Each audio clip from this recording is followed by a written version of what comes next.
Assalamu alaikum. Alaikum salam. Un mètre de distance. No. No ko still ko fi jallu gonga. Wana ya doju. Awa. Min ko mi woni journaliste radio Beppal FM. Naam. Haray hande mi présente o taw e jama o. Naam. Min ko bimbe wiyata mama ngongata. Haray hande miɗo yidani en ɗo e alajji mboyri. Naam. Jono so yimen hewti ɗo hari Beppal FM amen o wayri ɗum annade. Wole ka micro ɗo. Naam. Voilà, jono sa yi ko mi faala landade ɗo hande ko fi o coronavirus.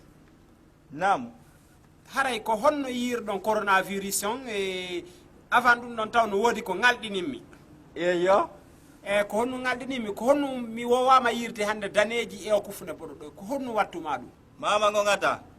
So yi alaji mboyri no waɗi doloke dañe e kufune boɗe ande Allah no andi tanano ton ma ko dane to wowɗan liyan yirude ka Pelletti ɗum. haray hande ko wano nde jumare aade looti ɓorni han moƴƴi yeyi hanka dambuga juulirde mi tawi fopp no waɗa bogoro e kaydino ko wala ka baafe Yaka hihi. ko ɗum waɗi mi arti mi itti kufune danejo on mi watti boɗejo ay gila mi mandi hoore am hali mi yaari sifa ɗum ɗon Juma no ronka juulede. fes a andi ɓe innay wo goɗɗo duwaga huɗude goɗɗo wosi mbujjo wujji ɓe innata woko yatorono mala yo iwu nguyka kan o arta ka moƴƴuɓe ɓe Ko non tigirle woniri baba hihi. joni noon si a ndaari a tawi sabu go heɓiki hanjuma ronkama juulede Allah no andi oɗon ko be hey oɗon ko be huuɗe yo Allah ittu fiira e makko Hombo ɗum hombo. he awa noon mi andari ko hombo tigi tigi waɗi ɗum ɗo kono ko noon wolirte Awuɗa e ɓay manda. jaaɓuji ɗin so kama lani sokkirtaki ni tun ko meeɗa waɗude e hande si waɗi baba andu sabu no ton e huuɗa on sabu ɗon Huɗani hen on sabu ɗo. joni noon ko ɗoni ka Beppal FM onon ko honnum e renseignement marɗon Tigi tigi on haray ko fi o coronavirus.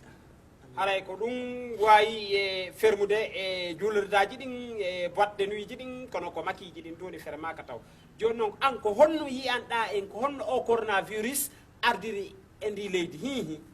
he Allah no Allah baba landike alaji mboyri ko duwaɗamo landade hari no aaninimi konno mi wawata humpitirde o jama fi ɗum muraduji haramo kala kadi ƴetta e o kumpital ɗo senditala jama luttuɓe ɓen hara fi o coronavirus ko gonga hino e leydi aduna Allah ni fof hande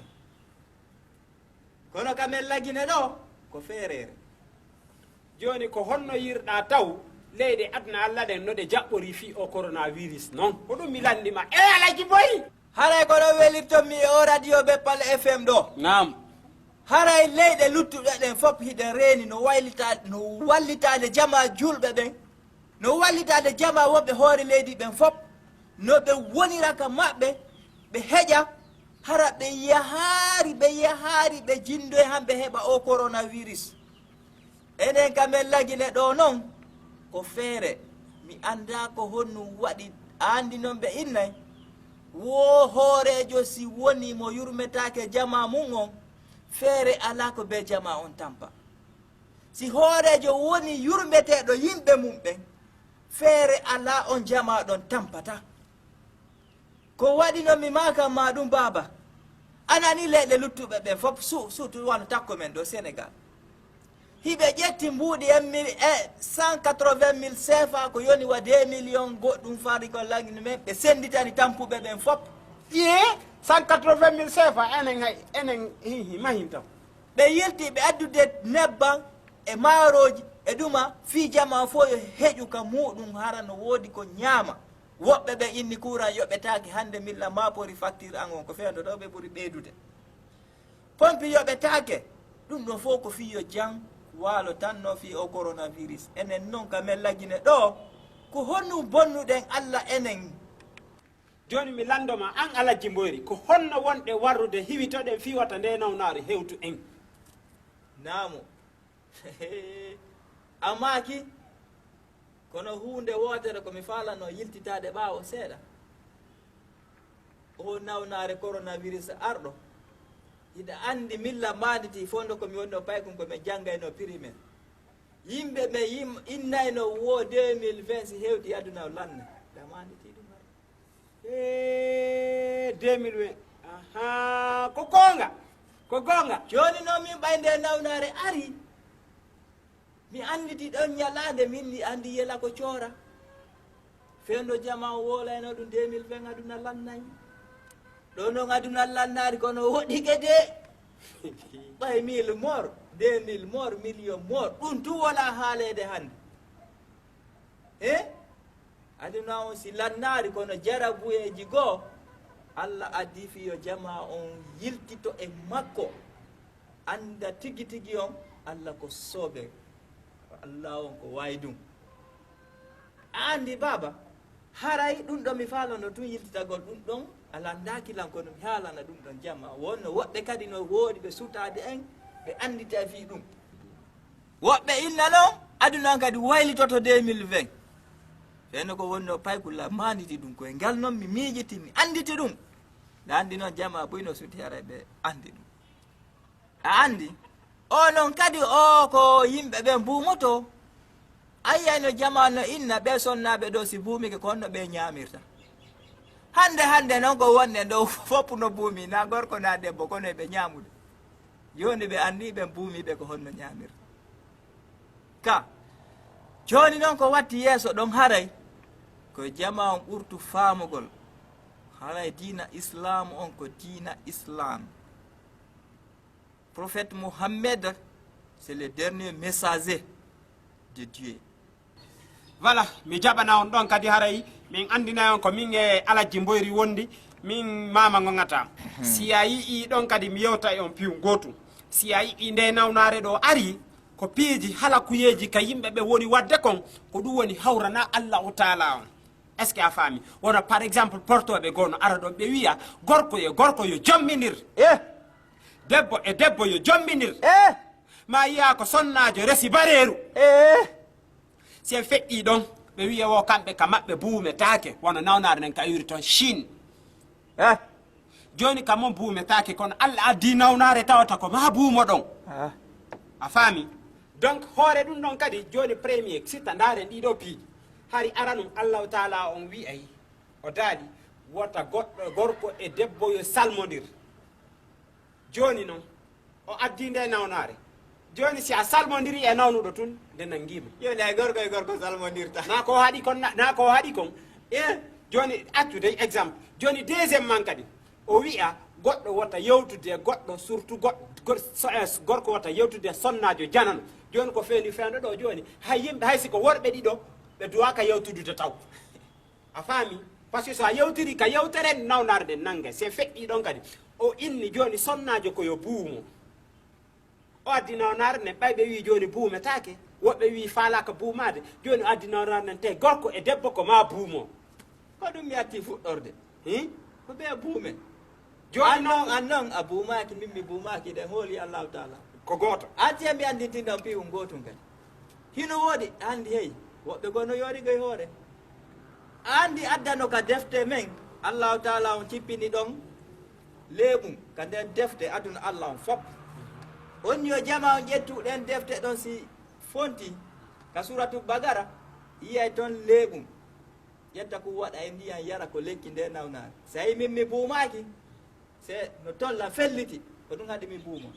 min Alaji Mboyri mi fonti on deftere mi ndaari mi yi leeɓum gun toon min kadi men min mama ngongata na goɗɗo tindinira nde kadi mi uddutu mi yi leeɓum gun toon min hakkude mi ƴetti ɗum waɗi ka nder ɓergu nde fo yari amme okkori woɓɓe goo noon no inna kadi fayin kañum hoolaaki ɗum ɗon yarata leeɓol kañum e Allah elle goɗɗo jinde waɗa ɗum e defte aduna Allah ɗen fof wallahu taala tu wawi ɗum ɗon ko honde tuma o jama hooloto andi woɓɓe no woodi haraɓe gonɗina Allah on ko goto par ce que fi honno mi haaliranten ɗum noon si en daari Allahu taala har no toŋi ñaamugol kulle goo joni nawnade wiyama koye ɗen kulle toŋade yo ñaami ko nden e nder ɗen ɗon kulle nawnaje ɗen iwi ndar joni o toŋi joni hiɗe siya siko mbewa ɓe ƴakkayno ma siko nagge ɓe ƴakkayno ma siko baali ɓe ƴakkayno ene hara nden nawnare nanngayno ɓen o way ƴakkoɓe baali ɗo ɗum nanngari ka ƴakkoɓe jerto nanngani ka baba émission Beppal FM ko gongal FM kadi joni noon ko honno mi faala yen tiran auditeur ɓe ɓen ya wowlan auditeur ɓe ɓen dernier mot continue journal Beppal FM mum seeɗani ok haray tigi tigi on ko saɗi mon ko tooli ono woɓɓe darde émission Beppal FM haray radio on o ko journaliste mama gongata invité la min boyri haray la weltani jama heeɗiɓe ɓen fof e wawtuɓe senditugol o image ɗo fop fiyo jama aduna allah fof waw darugol ɗum ɗo haray julɓe ɓen toujours yo gonɗine haray tigi tigi on nani yoɓe faamu haray jama on si yurmodirade ko ɗum lanɗo mo yurmetake wonata e leydi ndi